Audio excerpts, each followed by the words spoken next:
America జీవితం గురించి మనకు ఎన్నో ఊహలుంటాయి. వీసా వస్తే చాలు అందరూ అచ్చంగా డాలర్లను కొల్లగొడతారనుకుంటారు.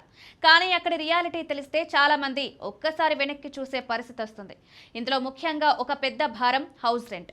ఒక మామూలు ఫ్యామిలీ 2 బెడ్రూమ్ అపార్ట్మెంట్లో ఉండాలంటే నెలకు ఎంత ఖర్చు చేయాలో తెలుసా? సిటీ బట్టి ఇది తేడా ఉంటుంది. న్యూయార్క్, కాలిఫోర్నియా, సియాటిల్, బోస్టన్ లాంటివి టాప్ రెంటల్ సిటీస్. ఇక్కడ 2 BHK ఇంటికి నెలకు 2,500 నుండి $4,000 వరకు ఇవ్వాల్సి ఉంటుంది. అంటే మన రూపాయలలో కనీసం 2 లక్షల నుంచి 3 లక్షల దాకా. ఇంకా ఎక్కువ మంది ఇండియన్స్ ఉండే టెక్సాస్, జార్జియా లాంటి స్టేట్స్లో మాత్రం కొంచెం తక్కువగా ఉంటుంది. అక్కడ $1,300 నుండి $2,000 మధ్యలో రెంట్లుంటాయి. ఇది మాత్రమే కాదు, రెంట్కు అదనంగా వేటర్, గ్యాస్, కరెంట్, ఇంటర్నెట్ ఇలా ఎన్నో ఖర్చులుంటాయి. ఏ నగరంలో ఉన్నా ఇండియాతో పోలిస్తే రెంట్ ఖర్చు అక్కడ చాలా ఎక్కువ. అమెరికాలో సెటిల్ అవ్వాలనుకునేవారు ఈ విషయాలు ముందుగానే తెలుసుకుని ప్లాన్ చేసుకోవడం ముఖ్యం.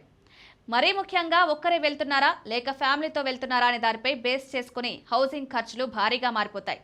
అమెరికాలో లివింగ్ కాస్ట్ గురించి మీకు వివరాలు కావాలంటే కామెంట్ చేయండి.